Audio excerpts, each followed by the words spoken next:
Hello friends, welcome to electron college. നമ്മൾ discuss ചെയ്യുന്ന power amplifiers ആയിരുന്നു അല്ലേ. പവർ ആംപ്ലിഫയേഴ്സിന് കുറച്ച് ഒബ്ജക്റ്റീവ്സ് ഉണ്ട്. നമുക്ക് ആ കുറച്ച് ഒബ്ജക്റ്റീവ്സ് നമുക്ക് അന്ന് നോക്കിയിരുന്നു. അതിൻ്റെ കണ്ടിന്യൂഷൻ ആയിട്ടുള്ള കുറച്ച് ഒബ്ജക്റ്റീവ്സ് നമുക്ക് എന്ത് ചെയ്യാം, നോക്കാം. ഓക്കെ, അപ്പം അതിൽ പറയാനുള്ള കാര്യങ്ങളെന്ന് പറഞ്ഞു കഴിഞ്ഞാൽ നമുക്ക് ഫസ്റ്റ് ക്വസ്റ്റ്യൻ നോക്കാം കേട്ടോ. One of the advantage of base modulation over collector modulation of A transistor class C. Okay, ഇത് ചെറിയൊരു ക്വസ്റ്റ്യൻ ആണ്, ഒരു പ്രീവിയസ് ക്വസ്റ്റ്യൻ ആണ്. അപ്പം ഈ base modulation over collector modulation class സിയിൽ അങ്ങനെ ഒരു സംഭവം നടത്തി കഴിഞ്ഞാൽ, ബേസിനെ മോഡുലേറ്റ് ചെയ്ത് കഴിഞ്ഞാൽ എന്ത് സംഭവിക്കും എന്നുള്ളതാണ് ചോദ്യം. നമുക്ക് ജസ്റ്റ് പഠിച്ച് പോവാം. ഓക്കെ, ഇതിൻ്റെ ആൻസർ എന്ന് പറഞ്ഞാൽ ബെറ്റർ ലീനിയറിറ്റി ആണ്. ഓക്കെ, പ്രീവിയസ് ക്വസ്റ്റ്യൻ ആയതുകൊണ്ടാണ് ഞാൻ എടുത്തുകൊണ്ടുവന്നത്. അതിൻ്റെ ഡീറ്റെയിൽ ആയിട്ട് പോകണമെന്നില്ല, ജസ്റ്റ് അറിഞ്ഞിരുന്നാൽ മതി. One of the advantage of base modulation over collector modulation of a transistor class C amplifier is better linearity. Linearity achieve ചെയ്യാൻ വേണ്ടിയാണ് നമ്മൾ അങ്ങനെ യൂസ് ചെയ്യുന്നത്. ഓക്കെ, നെക്സ്റ്റ്, ഇനി ക്ലാസ് സി ആംപ്ലിഫയർ, ഒരു ക്ലാസ് സി ആംപ്ലിഫയറിൽ ഉള്ള പ്രത്യേകത എന്താണെന്നാണ് ചോദ്യം. എഫിഷ്യൻസിയും ഡിസ്റ്റോർഷൻ്റെയും കാര്യമാണ് പറഞ്ഞത് അല്ലേ. നമ്മൾ ഓൾറെഡി പഠിച്ചു. ക്ലാസ്സിൽ ഡിസ്റ്റോർഷൻ മാക്സിമം ആണ് നമ്മൾ ലാസ്റ്റ് ക്ലാസ്സിൽ നമ്മൾ പറയുമ്പോൾ ലാസ്റ്റ് പോയിൻ്റ് ആയിട്ട് പറഞ്ഞു അല്ലേ. ഇവിടെ തന്നെ ക്ലാസ്സിൽ വേറെ അഡ്വാൻറ്റേജും പഠിച്ചു. ക്ലാസ്സിൽ 95% നമുക്ക് എഫിഷ്യൻസി ഉണ്ട് അല്ലേ. അപ്പോൾ എഫിഷ്യൻസി ഉണ്ട്, അറ്റ് ദ സെയിം ഡിസ്റ്റോർഷനും ഉണ്ടെങ്കിൽ അതിൻ്റെ പേരാണെന്ത്, ക്ലാസ് സി ആംപ്ലിഫയർ. ഓക്കെ, ആ ഒരു പോയിൻ്റ് നിങ്ങൾ കൃത്യമായി നോട്ട് ചെയ്യുക. അതിൻ്റെ പേരാണ് നമ്മൾ പറയുന്നത് ക്ലാസ് സി ആംപ്ലിഫയർ എന്നുള്ളത്. ഓക്കെ, അടുത്തത്, the efficiency of class B amplifier is 72%. 72% ആണ് ക്ലാസ് ബിൻ്റെ efficiency. when the supply voltage is 24 volt. 24 volt ആകുമ്പോഴുള്ള എഫിഷ്യൻസി ഓഫ് ക്ലാസ് ബി ആണ് എത്ര, 72%. ഓക്കെ, അപ്പോൾ peak to peak output voltage ആണ് ചോദ്യം. നല്ലൊരു ചോദ്യമാണ്. ഓക്കെ, അപ്പോൾ ഇതിന് ജസ്റ്റ് ഒരു ഇക്വേഷൻ നമ്മൾ നോട്ട് ചെയ്യുക. ക്ലാസ് ബിൻ്റെ ഓവറോൾ എഫിഷ്യൻസി എന്ന് പറയുന്നത് ചെറിയൊരു ഇക്വേഷൻ നോട്ട് ചെയ്യുക. 78.5 into 1 minus VEC, VCE minimum divided by VCC percentage. Okay, that is equal to 78.5 into VP divided by VCC എന്നൊരു ഇക്വേഷൻ ഉണ്ട്. ഓക്കെ, ജസ്റ്റ് ഇക്വേഷൻ പഠിച്ചാൽ മതി, ജസ്റ്റ് സബ്സ്റ്റിറ്റ്യൂട്ട് ചെയ്യുക. Okay, peak to peak voltage ആണ് ചോദിച്ചത്, അപ്പോൾ VP ആണ് ചോദിച്ചിരിക്കുന്നത് അല്ലേ. അപ്പോൾ എന്ത് വരും, VCC into eta divided by 78.5. VCC നമുക്ക് സപ്ലൈ വോൾട്ട് തന്നിട്ടുണ്ട് എത്ര, 24 ഇൻറ്റു VP തന്നിട്ടുണ്ട് എത്ര, VP അല്ല, VCC തന്നിട്ടുണ്ട്, നമ്മുടെ എഫിഷ്യൻസി തന്നിട്ടുണ്ട് എത്ര, 72 ഡിവൈഡഡ് ബൈ 78.5. 72 ആണ്, 78.5. സോ ഒരു ആൻസർ നിങ്ങൾ ചെയ്ത് കഴിഞ്ഞാൽ കിട്ടും. It will be 22 volt. Okay, 22 വോൾട്ടാണ് അതിൻ്റെ ആൻസർ. ക്ലിയർ ആണല്ലോ, good. Next, which one of the following parameters is used for distinguishing between a small signal and a large signal amplifier? ഒരു small സിഗ്നലിനെ ഒരു ലാർജ് സിഗ്നൽ ആംപ്ലിഫയർ ഡിസ്റ്റിംഗ്വിഷ് ചെയ്യുന്ന parameter ഏതാണെന്ന് ചോദിച്ചു കഴിഞ്ഞാലുള്ള answer എന്ന് പറയുന്നത്, ഞാൻ ജസ്റ്റ് ഇവിടെ എഴുതാം. ഏതായിരിക്കും ആൻസർ, നിങ്ങളൊന്ന് ജസ്റ്റ് ആലോചിച്ച് നോക്ക്. നിങ്ങൾക്ക് ഏത് ആൻസറാണ് നിങ്ങളുടെ മനസ്സിൽ തോന്നുന്നത്, നമുക്ക് നോക്കാം. ഓക്കെ, അപ്പോൾ ആദ്യം തന്നെ പറയാനുള്ളത്, നമ്മുടെ voltage gain of the amplifier എന്ന് പറഞ്ഞാൽ എന്താ, AB beta into RC divided by RN ആണെന്ന് പറഞ്ഞല്ലോ, ശരിയല്ലേ. Beta into RC divided by RN ആണ്. അപ്പോൾ ലാർജ് സിഗ്നലിനെയും സ്മോൾ സിഗ്നലിനെയും അച്ചീവ് ചെയ്യുന്നു. അപ്പോൾ അതിനെ ഡിസ്റ്റിങ്വിഷ് എന്ന് വെച്ചാൽ, നമുക്ക് ഹൈ വോൾട്ടേജ് ആംപ്ലിഫിക്കേഷന് ആണ് നമ്മുടെ ആവശ്യമെങ്കിൽ, നമ്മുടെ ഹൈ വോൾട്ടേജ് ആംപ്ലിഫിക്കേഷനാണ് നമ്മുടെ ആവശ്യമെങ്കിൽ ട്രാൻസിസ്റ്റർ വിത്ത് ഹൈ ബീറ്റ നമ്മൾ എന്ത് ചെയ്യുന്നുണ്ട്, യൂസ് ചെയ്യുന്നുണ്ട് അല്ലേ. അപ്പോൾ 100-നെക്കാട്ടിയും കൂടുതലുള്ള ബീറ്റ യൂസ് ചെയ്ത് കഴിഞ്ഞാൽ നമുക്ക് ഹൈ വോൾട്ടേജ് എന്ത് ചെയ്യാം, ആംപ്ലിഫൈ ചെയ്യാൻ വേണ്ടി സാധിക്കും. അപ്പോൾ ഇങ്ങനെ ബീറ്റ കൂടുതലാണെന്ന് പറയുമ്പോൾ നമ്മളുടെ ഈ ഹൈ വോൾട്ടേജ് ആണ്, ആംപ്ലിഫിക്കേഷൻ ആണ് കൂടുതൽ, നമ്മൾ ഇൻപുട്ട് റെസിസ്റ്റൻസ് നമ്മൾ ക്വൈറ്റ് ലോ ആക്കും അല്ലേ. നമ്മളുടെ ഇൻപുട്ട് റെസിസ്റ്റൻസിനെ കുറയ്ക്കും, നമ്മൾ കളക്ടർ ലോഡിനെക്കാട്ടി നമ്മൾ ഇൻപുട്ട് റെസിസ്റ്റൻസിനെ കുറയ്ക്കും. അപ്പോൾ ഇൻപുട്ട് റെസിസ്റ്റൻസിന് അല്ലെങ്കിൽ നമ്മുടെ കളക്ടർ ലോഡ് റെസിസ്റ്റൻസിന് അനുസരിച്ചായിരിക്കും നമ്മൾ AB നമ്മൾ ഡിസ്കസ് ചെയ്യുന്നത്, ശരിയാണല്ലോ. കാരണം ഈ ഡിസ്റ്റിങ്വിഷിങ് സ്മോൾ ലാർജ് നമ്മൾ ഡിസ്റ്റിങ്വിഷ് എന്ന് പറഞ്ഞാൽ വോൾട്ടേജ് ഗെയിൻ തമ്മിലാണല്ലോ. അപ്പോൾ അവർ തമ്മിലുള്ള ഡിസ്റ്റിങ്വിഷനിൽ ഏത് ഫാക്ടറാണ് അതിൽ കാരണക്കാരെന്ന് ഇൻപുട്ട് റെസിസ്റ്റൻസ് ആണ്, ശരിയല്ലേ. അപ്പോൾ ഇൻപുട്ട് റെസിസ്റ്റൻസ് അല്ലെങ്കിൽ കളക്ടർ ലോഡ് റെസിസ്റ്റൻസ് നമുക്ക് രണ്ടും പറയാം. ഓക്കെ, അപ്പോൾ അതിൻ്റെ ആൻസർ തന്നെ input bar output resistance. Clear ആണല്ലോ. അപ്പോൾ ഏതാണ് ഫാക്ടർ എന്ന് ചോദിച്ചു കഴിഞ്ഞാൽ വോൾട്ടേജ് ഗെയിൻ ആണ്. പക്ഷേ വോൾട്ടേജ് ഗെയിൻ ആണ് ഇങ്ങനെ ഡിസ്റ്റിങ്വിഷ് ചെയ്യുന്നത്. പക്ഷേ അതിൻ്റെ അൾട്ടിമേറ്റ് കാരണക്കാരാണെന്ന് ചോദിച്ചാൽ നമ്മുടെ ഇൻപുട്ട് അല്ലെങ്കിൽ നമ്മുടെ ഔട്ട്പുട്ട് ഇമ്പിഡൻസ് ആണ്. ഇൻപുട്ട് ഔട്ട്പുട്ട് ഇമ്പിഡൻസ് വേരിയേഷൻ കാരണമാണ് വോൾട്ടേജ് ഗെയിൻ മാറിയിട്ട് ഇത് സ്മോൾ സിഗ്നൽ ആണോ ലാർജ് സിഗ്നൽ ആണോ എന്ന് പറയുക. ഓക്കെ, അപ്പോൾ അതിൻ്റെ കോർ റീസൺ എന്ന് പറഞ്ഞാൽ നമ്മൾ ഇൻപുട്ട് ഔട്ട്പുട്ട് ഇമ്പിഡൻസ് ആണ്. ഓക്കെ, നെക്സ്റ്റ് ഞാൻ output signal of power amplifier തന്നിട്ടുണ്ട് 2.5 വോൾട്ട്, ഫണ്ടമെൻ്റൽ തന്നിട്ടുണ്ട്, സെക്കൻഡ് ഹാർമോണിക് ഉണ്ട്. ഡിസ്റ്റോർഷൻ ആണ് സംഭവം അല്ലേ. അപ്പോൾ ഡിസ്റ്റോർഷൻ്റെ ഫോർമുലകൾ ഓർത്ത് വയ്ക്കുക. ഓക്കെ, ആദ്യം നമ്മൾ D2 കാണണം ആണല്ലോ. D2 കാണുമ്പോൾ എത്ര വരിക? അതായത് ഡിസ്റ്റോർഷൻ കോസ് ബൈ സെക്കൻഡ് ഹാർമോണിക്സും ഡിസ്റ്റോർഷൻ ഹാർമോണിക് തേർഡ് ഹാർമോണിക്സുമാണ് കാണേണ്ടത് അല്ലേ. അപ്പോൾ അത് എങ്ങനെ കാണും? നമുക്ക് നമ്മൾ പഠിച്ചിട്ടുണ്ട്, നമ്മളെ ഫണ്ടമെൻ്റലിനെ കൊണ്ടാണ് 2 ഡിവൈഡ് ചെയ്യുക, ശരിയാണല്ലോ. അപ്പോൾ ഫണ്ടമെൻ്റൽ നമുക്ക് തന്നിട്ടുണ്ട് എത്രയാണ്?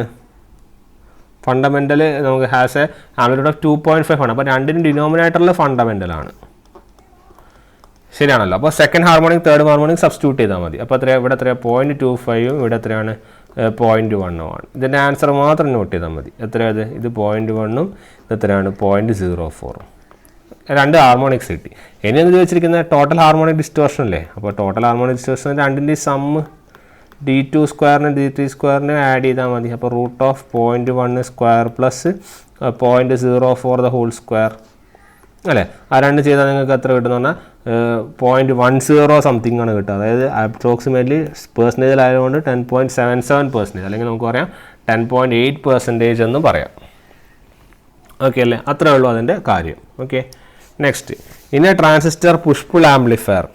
ഒരു ട്രാൻസിസ്റ്റർ പുഷ് പുൾ ആംപ്ലിഫയറിൽ എന്താണ് ഇതിൻ്റെ അഡ്വാൻറ്റേജ്? അല്ലെങ്കിൽ push pull amplifier there are no, ഈ ഒരു സാധനം ഇല്ല. എന്താണ് നമ്മൾ പറഞ്ഞതാണ് ഓൾറെഡി, നമ്മൾ ഇതിൽ പറഞ്ഞതാണ്. നമ്മളൊരു ഹാർമോണിക്സിൻ്റെ ഒരു കാര്യം പറഞ്ഞതാണ്, നമ്മളിത് ആദ്യമേ പറഞ്ഞിട്ടുണ്ട് അല്ലേ. ഹാർമോണിക്സിൻ്റെ ഒരു കാര്യം പറഞ്ഞു. അപ്പോൾ ഇതിൽ പുഷ് പുൾ ആംപ്ലിഫയറിനെ പറ്റുന്ന വെച്ചാൽ ദർ ആർ നോ ഒന്നാമത്തെ ഇതിൽ 2 ഓപ്ഷൻ ശരിയാണ്. നിങ്ങൾക്ക് വായിച്ചാൽ മനസ്സിലാവും. നമ്മൾ ഇതിലെ ശരിക്കും പറയുകയാണെങ്കിൽ കളക്ടർ കറണ്ടിൽ DC കമ്പോണൻറ്റ് എന്ത് ചെയ്യുന്ന വെച്ചാൽ ഒപ്പോസ് ചെയ്യുന്നുണ്ട്. അപ്പോൾ അതായത് ഇവിടെ എന്തില്ല? DC പ്രസൻറ്റ് ഇല്ല ഔട്ട്പുട്ടിൽ. രണ്ടാമത്തെ ഒരു പോയിന്റ് വെച്ചാൽ നിങ്ങൾ അഡ്വാൻറ്റേജ് വെച്ചാൽ ഇവിടെ ഈവൺ ഹാർമോണിക്സിനെ നമുക്ക് എന്ത് ചെയ്യാൻ പറ്റുന്നുണ്ട്? എലിമിനേറ്റ് ചെയ്യാൻ പറ്റുന്നത്. അപ്പോൾ 2 ഓപ്ഷനും ശരിയാണ്. അപ്പോൾ ഒരു ട്രാൻസിസ്റ്റർ പുഷ് പുൾ ആംപ്ലിഫയറിൽ നിങ്ങൾക്ക് ചോദ്യം വരുവാണെങ്കിൽ DC ഔട്ട്പുട്ടിൽ DCയും ഇല്ല, അതുപോലെ തന്നെ ഈവൺ ഹാർമോണിക്സും ഇല്ല എന്ന് മനസ്സിലാക്കിയാൽ മതിയാവും. Okay, good. Next cross over distortion ബിഹേവിയേഴ്സിൻ്റെ ക്യാരക്ടറിസ്റ്റിക്സ് ഓഫ്. ഏതിലാണ് ക്രോസ് ഓവർ ഡിസ്റ്റോർഷൻ കൂടുതൽ ഉള്ളത് അല്ലെങ്കിൽ ഒരു ക്യാരക്ടറിസ്റ്റിക് ആയിട്ട് ഉള്ളത് എന്നുള്ളത് ചോദ്യമുണ്ട്. ഓക്കെ, നമ്മളത് പഠിച്ചതാണ്. ഏതിലാണ് കൂടുതലായിട്ടുള്ളതെന്ന് ചോദിച്ചാൽ ക്ലാസ് ബിൻ്റെ ഔട്ട്പുട്ട് സ്റ്റേജിലാണ് നമ്മൾ എന്ത് ചെയ്യുന്നത്? ക്രോസ് ഓവർ ഡിസ്റ്റോർഷൻ ഭയങ്കരമായിട്ടുള്ളതെന്ന് ഓർത്തിട്ടുണ്ട് അല്ലേ. അപ്പോൾ ക്രോസ് ഓവർ ഡിസ്റ്റോർഷൻ ഏതിൻ്റെ ഒരു ബിഹേവിയർ എന്ന് വെച്ചാൽ ക്ലാസ് ബിൻ്റെ ബിഹേവിയർ ആണ് എന്ത്? Cross over distortion. ഇത് മനസ്സിൽ ഉറപ്പിച്ച് വയ്ക്കുക. Okay, next main source of distortion class B push pull amplifier. അല്ലെങ്കിൽ പുഷ് പുൾ ആംപ്ലിഫയറിൽ നമ്മുടെ ഏറ്റവും വലിയ ഡിസ്റ്റോർഷൻ്റെ സോഴ്സ് ഏതാണെന്ന് ചോദിച്ചു കഴിഞ്ഞാൽ ഏതാണ് ഏറ്റവും വലിയ source? Okay, push pull amplifier നമ്മൾ ഈവൺ ഹാർമോണിക്സ് ഇല്ല എന്ന് പറഞ്ഞല്ലോ. അപ്പോൾ പുഷ് പുൾ ആംപ്ലിഫയറിൽ ഏത് ഹാർമോണിക്സ് മാത്രമേ ഉള്ളൂ? ഓഡ് ഹാർമോണിക്സ് മാത്രമേ ഉള്ളൂ അല്ലേ. ഓഡ് ഹാർമോണിക്സ് എന്ന് പറഞ്ഞാൽ fundamental component having the frequency of 3F 5F 7F ഇങ്ങനത്തെയാണ് പോകുന്നത്. ഓക്കെ, ഇതിൽ തന്നെ മോസ്റ്റ് പ്രിഡോമിനൻ്റ് ചോദിച്ചു കഴിഞ്ഞാൽ 3F ആണ്. ഓക്കെ, അപ്പം ഇതിൽ കമ്പയർ ചെയ്യുമ്പോൾ ഏറ്റവും പ്രിഡോമിനൻ്റ് വെച്ചാൽ തേർഡ് ഹാർമോണിക്സ് ആണ്. ഓക്കെ, അപ്പോൾ ഇതിൽ ചോദ്യം എന്താണ്? ഈ തന്നിരിക്കുന്ന പുഷ് പുൾ ആംപ്ലിഫയറിലെ ഈ ഹാർമോണിക്സിലെ ഏതാണ് ഏറ്റവും പ്രിഡോമിനൻ്റ് ചോദിച്ചാൽ നിങ്ങളുടെ ആൻസർ എന്തായിരിക്കണം എന്ന് പറഞ്ഞു കഴിഞ്ഞാൽ your answer B third harmonics ആണ്. അപ്പോൾ ഈവൺ ഹാർമോണിക്സ് ഇല്ലയെന്ന് മനസ്സിലായി. അപ്പോൾ നമുക്ക് ഇതും അവോയ്ഡ് ചെയ്യാം അല്ലേ. ഈവൺ ഹാർമോണിക്സ് അവോയ്ഡ് ചെയ്യാം അല്ലേ. അപ്പോൾ മെയിൻ സോഴ്സ് എന്ന് ചോദിച്ചു കഴിഞ്ഞാൽ തേർഡ് ഹാർമോണിക്സ് ആണ് അതിൻ്റെ answer. Okay, 3F 5F 7F എന്നുള്ള ഹാർമോണിക്സ് ആണുള്ളത്. അതിൽ തന്നെ ഏറ്റവും പ്രിഡോമിനൻ്റ് ആയി ചോദിച്ചു കഴിഞ്ഞാൽ ഏതാണ്? തേർഡ് ഹാർമോണിക് ആണ് എന്ന് ഓർത്ത് വയ്ക്കുക. Next high power efficiency of a push pull amplifier is due to the fact that. High power efficiency ഉണ്ട് പുഷ് പുൾ ആംപ്ലിഫയറിന് അല്ലേ. അപ്പോൾ അതിൻ്റെ കാരണക്കാരൻ എന്താണെന്നുള്ളതാണ് ചോദ്യം. അപ്പോൾ പുഷ് പുൾ ആംപ്ലിഫയറിന് ഹൈ പവർ എഫിഷ്യൻസി ഉണ്ട് എന്ന് പറയുമ്പോൾ അതിൻ്റെ അർത്ഥം എന്ന് പറഞ്ഞാൽ എന്താണ്? പുഷ് പുൾ ആംപ്ലിഫയറിൻ്റെ വേറെ പേരെന്തായിരുന്നു? ഡബിൾ എൻഡഡ് ആംപ്ലിഫയർ ആയിരുന്നു. 2 ട്രാൻസിസ്റ്റർ നമ്മൾ എന്ത് ചെയ്യുന്നുണ്ട്? യൂസ് ചെയ്യുന്നുണ്ട് അല്ലേ. 2 ഓപ്പോസിറ്റ് ഡയറക്ഷനിൽ ലാസ്റ്റ് എന്ത് ചെയ്യും? അതിനെ ആഡ് ചെയ്യും. അപ്പോൾ high power efficiency is due to the fact that അവിടെ എന്തില്ല? ക്യുസെൻ്റ് കളക്ടർ കറണ്ട് ഇല്ല. Okay, there is no quiescent collector current. അതുകൊണ്ടാണ് അതിന് ഹൈ പവർ എഫിഷ്യൻസി എന്ത് ചെയ്യാൻ പറ്റുന്നത്, അച്ചീവ് ചെയ്യാൻ പറ്റുന്നത്. ട്രാൻസിസ്റ്റർ പ്ലേസ് ചെയ്യാൻ 2 ഡിഫറെൻറ്റ് സൈക്കിളോ ലോ ഫോർവേഡ് ബയാസിങ് ഇതൊന്നും അല്ല. അതൊക്കെ ഡിസഡ്വാൻറ്റേജ് ആണ് ആക്ച്വലി ലോ ഫോർവേഡ് ബയാസിംഗ് എന്ന് പറയുന്നത്. അത് മറികടക്കാനാണ് നമ്മൾ നോക്കുന്നത്. ഓക്കെ, അപ്പോൾ അതിന് ആൻസർ എന്ന് വെച്ചാൽ there is no quiescent collector current. Each one of the following statement is correct. Efficiency of class B push pull amplifier is much higher than that of class A amplifier. കാരണം എന്തുകൊണ്ടാണ് class B amplifier വളരെയധികം efficient ആണ് class എനെ compare ചെയ്യുമ്പോൾ എന്ന് പറയുന്നതിൻ്റെ കാരണം എന്താണെന്നാണ് ചോദ്യം. അല്ലേ, ക്ലാസ് ബി ആംപ്ലിഫയറിൻ്റെ എഫിഷ്യൻസി എത്രയായിരുന്നു, 78.5 ആയിരുന്നു. അല്ലേ, അതുപോലെ തന്നെ ക്ലാസ് എനെ ആംപ്ലിഫയർ 50% ആയിരുന്നു. അത് നമ്മൾ പഠിച്ചതാണ്. അല്ലേ, എന്താണ് അതിൻ്റെ കാരണം, എന്താണ്? ഇതിൻ്റെ കാരണം തന്നെയാണ് നമ്മൾ ഇവിടെ പറഞ്ഞത്. അല്ലേ, നമ്മൾ ഇവിടെ പറഞ്ഞ സെയിം സാധനം തന്നെയാണ് നമുക്ക് എന്ത് ചെയ്യാനുള്ളത്, ഇവിടെയും നമുക്ക് പറയാൻ വേണ്ടി സാധിക്കുക. കാരണം നമ്മളുടെ നേരത്തെ പറഞ്ഞ അതേ പോയിന്റ് തന്നെയാണ് നമ്മളിവിടെ റിപ്പീറ്റ് ചെയ്യുന്നത്. ഓക്കെ, പുഷ് പുൾ ആംപ്ലിഫയറുകളാണ്. അല്ലേ, അപ്പോൾ പുഷ് പുൾ ആംപ്ലിഫയർ എന്ന് പറയുമ്പോൾ എന്താണ്, ക്യൂസെൻ്റ് കളക്ടർ കാരണം നമുക്ക് എന്ത് ചെയ്യാം, അവോയ്ഡ് ചെയ്യാം. അത് മാത്രം ആലോചിച്ചാൽ മതി, വേറെ നിങ്ങൾ നോട്ട് ചെയ്യേണ്ട. ബാക്കിയുള്ള ഓപ്ഷനുകളെ നിങ്ങൾ വായിക്കേണ്ട, ആ പോയിന്റ് ഉണ്ടോ എന്ന് നോക്കിയാൽ മതി. ഏതാണ്, ക്യൂസെൻ്റ് DC കറണ്ട് ഈസ് അവോയ്ഡഡ്. മനസ്സിലായല്ലോ, അതാണ് അതിൻ്റെ ആൻസർ. ഓക്കെ, അപ്പോൾ ഇത് ഓർക്കുക. ഇങ്ങനൊരു ക്വസ്റ്റ്യൻ വന്നു കഴിഞ്ഞാൽ പുഷ് പുൾ ആംപ്ലിഫയറിന് എന്താണ് കാരണം വെച്ചാൽ ക്യൂസെൻ്റ് കറണ്ട് അല്ലെങ്കിൽ ക്യൂസെൻ്റ് കളക്ടർ കറണ്ട് അല്ലെങ്കിൽ DC കറണ്ട് അവോയ്ഡ് ചെയ്യുക എന്നുള്ള കാര്യം ഓർക്കുക. Okay, good. Maximum theoretical efficiency of class B. Class ബീൻ്റെ മാക്സിമം എഫിഷ്യൻസി നമുക്കറിയാം എത്രയാണ്, നമ്മൾ പഠിച്ചതാണ്. എത്രയാണത്, 78.5. Advantage of class B push pull amplifier. Class B push pull ആംപ്ലിഫയറിൻ്റെ അഡ്വാൻറ്റേജുകൾ എന്തൊക്കെയാണെന്നുള്ളതാണ് ചോദ്യം. ഓക്കെ, പുഷ് പുൾ ആംപ്ലിഫയർ അല്ലെങ്കിൽ ക്ലാസ് ബി ആംപ്ലിഫയർ ഒരു ഇൻപുട്ട് ഹാഫ് സൈക്കിളിലെ വർക്ക് ചെയ്യുള്ളൂ എന്നുള്ള കാര്യം നമുക്കറിയാലോ, ആണല്ലോ. ഒരു ഇൻപുട്ട് ഹാഫ് സൈക്കിളിൽ വർക്ക് ചെയ്യൂ, അല്ലെങ്കിൽ പോസിറ്റീവ് ഹാഫ് സൈക്കിളിൽ മാത്രമേ കണ്ടക്ട് ചെയ്യുള്ളൂ, ഓഫിലേക്ക് പോവും Q2ൽ. ഓക്കെ, നെഗറ്റീവ് ഹാഫ് സൈക്കിളിൽ Q2 ഓണാവും, Q2 എന്താവും, അല്ല Q1 എന്താവും, ഓഫ് ചെയ്യും. ഇതാണ് അതിൻ്റെ കൺസെപ്റ്റ്.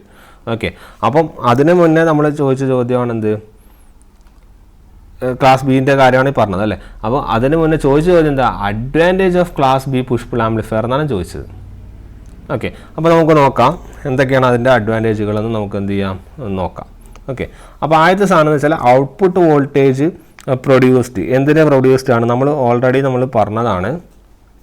ഏതാണ് നമ്മൾ പറഞ്ഞ പോയിന്റ്, എന്താണ്, ഇതിൽ കറക്റ്റ് സ്റ്റേറ്റ്മെൻറ്റ് എടുക്കാനാണ് പറഞ്ഞത്. അല്ലേ, അപ്പം കറക്റ്റ് സ്റ്റേറ്റ്മെൻറ്റുകൾ ഏതൊക്കെ നോക്കുമ്പോൾ ഫസ്റ്റ് നമ്മൾ നേരത്തെ പറഞ്ഞു പുഷ് പുൾ ആംപ്ലിഫയറിൽ ഈവൻ ഹാർമോണിക്സ് എന്താണ്, ക്യാൻസൽ ഔട്ട് ചെയ്യുന്നുണ്ട്. ശരിയാണല്ലോ, ഈവൻ ഹാർമോണിക്സ് ക്യാൻസൽ ഔട്ട് ചെയ്യുന്നുണ്ട്. More power output per transistor power output എന്താണ്, കൂടുതലാണ്. ക്ലിയർ.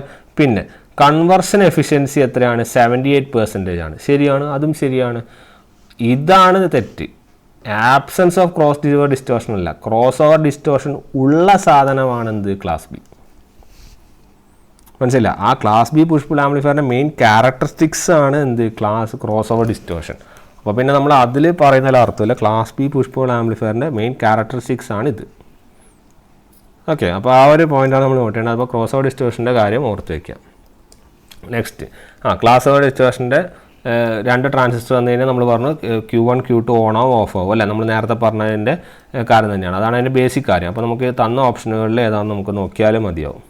ഓക്കെ, അപ്പം ഒരു ട്രാൻസിസ്റ്റർ പോസിറ്റീവ് ഹാഫ് സൈക്കിളിൽ കണ്ടക്ട് ചെയ്യും, രണ്ടാമത്തെ ഹാഫ് സൈക്കിളിൽ നെഗറ്റീവ് ട്രാൻസിസ്റ്റർ നെഗറ്റീവ് ഹാഫ് സൈക്കിളിൽ ഓപ്പറേറ്റ് ചെയ്യും. അതാണോ നോക്കുള്ളൂ, അങ്ങനത്തെ ഒരു ഓപ്ഷൻ നോക്കിയാൽ മതി. അല്ല, both transistor active region through out എന്ന് പറയുന്നുണ്ട്. അതല്ല, for more than half. The one transistor conducts during the positive half cycle and the other during the negative half cycle. അല്ലേ, ഒരെണ്ണം പോസിറ്റീവിൽ ഒരെണ്ണം നെഗറ്റീവിൽ എന്ത് ചെയ്യും, ഓപ്പറേറ്റ് ചെയ്യും. അതാണ് അതിൻ്റെ correct answer. Next, which of the following characteristics are proceeded by transformer coupled class B push pull amplifier. അപ്പം ഏതാണ് അതിൻ്റെ ക്യാരക്ടറിസ്റ്റിക് എന്നുള്ളതാണ് നോക്കാം. കറക്റ്റ് സ്റ്റേറ്റ്മെൻറ്റ്സ് പിക്ക് ചെയ്താൽ മതി. ഓക്കെ, ഇതും കറക്റ്റ് സ്റ്റേറ്റ്മെൻറ്റ് പിക്ക് ചെയ്യാനുള്ള നമ്മൾ പറഞ്ഞ പോയിന്റുകൾ തന്നെയായിരിക്കും, same problem. Eliminates even harmonics. ശരിയാണ്, class B push pull amplifier even ഹാർമോണിക്സിനെ എലിമിനേറ്റ് ചെയ്യും. ക്രോസ് ഓവർ ഡിസ്റ്റോർഷൻ ഉണ്ട്, ഇതാ ഗുഡ്. രണ്ടാമത്തെ സാധനം നമ്മൾ ക്രോസ് ഓവർ ഡിസ്റ്റോർഷൻ ഉണ്ട്. ഡിവൈസ് റേറ്റിംഗ്സ് ഹയർ ആണോ എന്ന് ചോദിച്ചാൽ അല്ല. അതുപോലെ കളക്ടർ എഫിഷ്യൻസി ക്ലാസ് സിനെക്കാട്ടിയും കൂടുതലാണോ, അല്ല. ക്ലാസ് സി ഒക്കെ 90 എങ്ങാനുണ്ട്. അപ്പോൾ കറക്റ്റ് സ്റ്റേറ്റ്മെൻറ്റ് ഏതാണെന്ന് ചോദിച്ചാൽ 1ഉം 2ഉം മാത്രമേ നമുക്ക് എന്ത് ചെയ്യാനുള്ളൂ, കറക്റ്റ് സ്റ്റേറ്റ്മെൻ്റ് ആയിട്ട് പറയാനുള്ളൂ. ബാക്കിയുള്ളതൊക്കെ തെറ്റാണ്. അടുത്തത് ക്ലാസ് എനെ അല്ലെങ്കിൽ ഓരോ ട്രാൻസിസ്റ്ററിനും വിത്ത് റെസ്പെക്ട് ടു പറയുകയാണ്. ഓക്കെ, ക്ലാസ് എ പവർ ആംപ്ലിഫയറിൻ്റെ എഫിഷ്യൻസി എന്ന് പറഞ്ഞു കഴിഞ്ഞാൽ മിനിമം എഫിഷ്യൻസിയാണ് 50. അല്ല, മിനിമം അല്ല, മിനിമം എഫിഷ്യൻസി എത്രയാണ്? 25 അപ്പോൾ സ്റ്റേറ്റ്മെൻറ്റ് തെറ്റാണ്. മാക്സിമം എഫിഷ്യൻസി ചോദിച്ചാൽ എത്രയാണ്? 50. അപ്പോൾ ഇത് സ്റ്റേറ്റ്മെൻറ്റ് തെറ്റാണ്. അടുത്ത് class B amplifier give rise to cross over distortion. Cross over distortion സഹായിക്കുന്നുണ്ടോ? ഉണ്ടല്ലോ. ക്ലാസ് ബി ആംപ്ലിഫയർ ആണ് ക്രോസ് ഓവർ ഡിസ്റ്റോർഷൻ്റെ മെയിൻ കാര്യം. അടുത്തത് class A B push pull amplifier has higher efficiency than class B.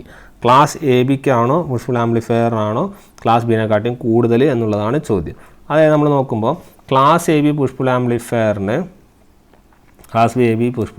Efficiency എന്ന് പറഞ്ഞാൽ നിങ്ങൾ not ചെയ്യുക 50ക്കും 78.5. കാരണം ഇതിൻ്റെ രണ്ടിൻ്റെയും ഒരു മീറ്റ് ചെയ്യുന്ന ഒരു സാധനമാണ് അല്ലേ. അപ്പം lower efficiency than class B ആണ് ആക്ച്വലി. ഓക്കെ, ലോവർ എഫിഷ്യൻസി, ഇത് നേരെ സ്റ്റേറ്റ്മെൻറ്റ് ഇവിടെ ലോവർ എന്നാണെങ്കിൽ ഇത് കറക്റ്റാണ്. അപ്പോൾ class A B push pull amplifier has lower efficiency than class B. അപ്പോൾ ഈ സ്റ്റേറ്റ്മെൻറ്റ് തെറ്റാണ്. പിന്നെ ഈ സ്റ്റേറ്റ്മെൻറ്റ് ശരിയാണെന്ന് നോക്കാം. ക്ലാസ് സി ആംപ്ലിഫയർ എന്ത് യൂസ് ചെയ്യുന്നു നമ്മൾ പറഞ്ഞിട്ടുണ്ട്? ട്യൂൺഡ് ലോഡ് അല്ലെങ്കിൽ RF ആംപ്ലിഫിക്കേഷന് യൂസ് ചെയ്യുന്ന സാധനമാണ്. ട്യൂൺഡ് എന്ന് കണ്ടോ ക്ലാസ് സി കുത്തിക്കോ, ഒന്നും നോക്കാനില്ല. ഓക്കെ, അപ്പോൾ ആൻസർ എന്താണ്?